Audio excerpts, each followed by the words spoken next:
कब के बिछड़े हुए हम आज कहाँ आकर मिले।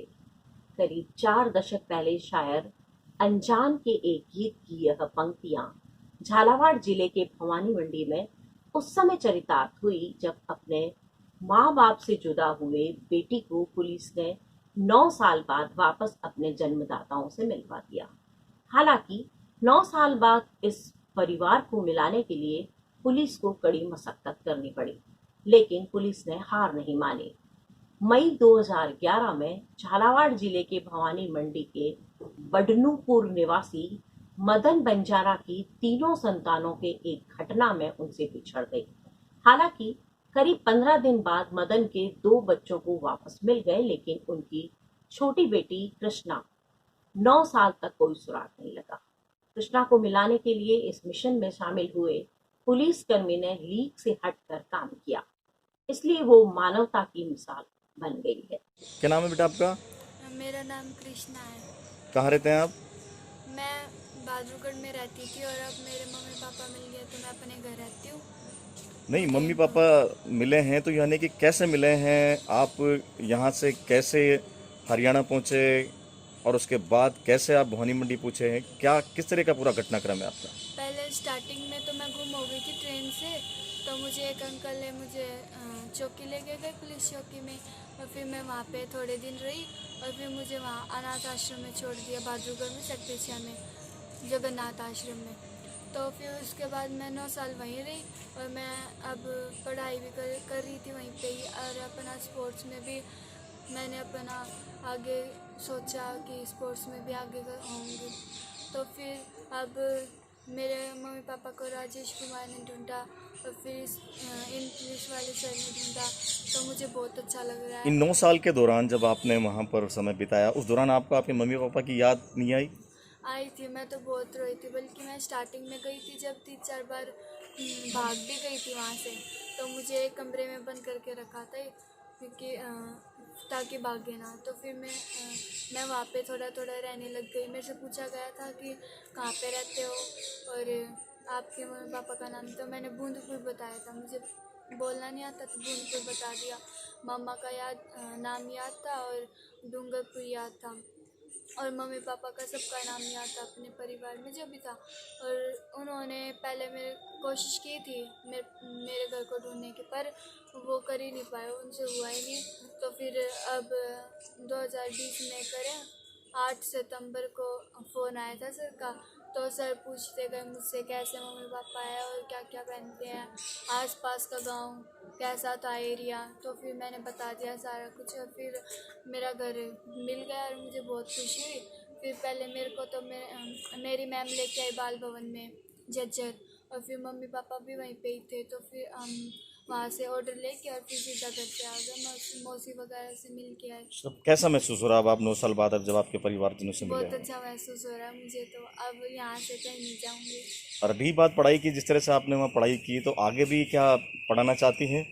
हाँ, मैं पढ़ना चाहती हूँ। आगे चल के मैं आगे अपने गांव का नाम रोशन करूँगी और मम्मी पापा का, अपने परिवार का नाम रोशन करें। जिसका सबसे बड़ा योगदान रहेगा, उसका सबका नाम रोशन करूँगी। मैं आपका? मेरा नाम मदन लाल है साहब। मदन लाल जी, आपकी लड़की 9 साल पहले गुम हो गई थी, अभी आपको मिली तो कैसा महसूस हो रहा है? अच्छा, बहुत बहुत धन्यवाद साहब। अच्छा महसूस हो रहा अच्छा है? महसूस। कैसे पता लगा आपको कि आपकी लड़की हरियाणा में है? हरियाणा में मैं तो फ़ोन आया था घर से, मैं वहाँ था इंदौर, तो फ़ोन आया था घर से, जो वहाँ से हमारी बीवी ने फ़ोन किया था, वहाँ से लेके घर आके, घर से फिर मेरा बड़ा पापा और उसका कृष्णा का पापा दोनों मिल के 4-5 ही जाके और जीप करके वहाँ गए हरियाणा। गुड़गांव साहब ने, राजेश जी ने बोला कि तुम उस गुड़गांव में रेवाड़ी में रात रह जाना, रात उधर रखना, रात रह के उधर। फिर वहाँ से हम सुबह निकले, फिर वो बादलगढ़ से आए, फिर ये लड़की को उधर मिलाया। 9 साल बाद आपकी लड़की आप तक पहुंची है, तो पहुँच गई साहब। कैसा अनुभव कर रहे हैं आप इसका? बहुत अच्छा लगा, बहुत बहुत धन्यवाद। खुशी की बात हो रही है सर, हमें सबको, गांव वाले को भी खुशी हो रही है सर। सर, क्या है पूरा मामला सर? जिस तरह से कि अभी बालिका 9 साल बाद पुलिस ने गुमशुदगी के दौरान बरामद की है, क्या है सर पूरा मामला? मई 2011 में एक रिपोर्ट उदनपुर के मदन बंजारा की तरफ से थाने पर पेश की गई थी, जिसमें उसने बताया था कि मेरी 2 लड़कियां सीमा और कृष्णा, जिनकी उम्र 8 और 6 साल की थी, और एक बच्चा 8 साल का दिलीप, ये दोनों छतरपुरा रेलवे स्टेशन से गायब हो गए, गुम हो गए। इसके बाद पुलिस ने यहाँ पर रिपोर्ट दर्ज कर ली थी, तलाश जारी थी। उसी दौरान दिलीप नाम का जो लड़का था वह 25 मई को वापस अपने आप घर आ गया था। इसके अलावा जो सीमा नाम की बच्ची थी वह 22 मई को ही गुना CWC वहाँ के अनाथालय से वो दस्तयाब कर ली थी। इसके बाद इन दोनों को दस्तयाब करने के बाद जो जानकारी हमें मिली कि तीनों बच्चे एक प्लान के साथ इनके रिश्तेदारों में जाना है, और ये बात करके यहाँ से छतरपुरा रेलवे स्टेशन से पार्सल में बैठते हैं और कोटा पहुँच जाते हैं। वहाँ से दूसरी ट्रेन लेके और दिल्ली पहुँच जाते हैं। दिल्ली में 3-4 दिन रहते हैं और वहीं भीख मांग के और खाना वाना खा लेते हैं। स्टेशन पर ही ये लोग सोते हैं। 3 दिन बाद जब ये वापस घर आने की बात करते हैं तो सीमा और दिलीप, जिनकी उम्र उस टाइम को 8 साल की थी, वो लोग ट्रेन में बैठ के कोटा आ जाते हैं। दिलीप घर आ जाता है और सीमा गुना चले जाती है।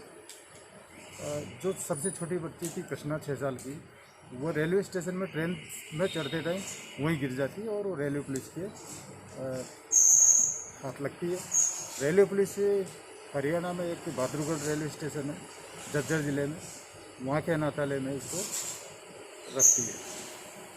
तब से लेके अभी तक काफ़ी प्रयास जारी थे, किंतु अभी पिछले दिनों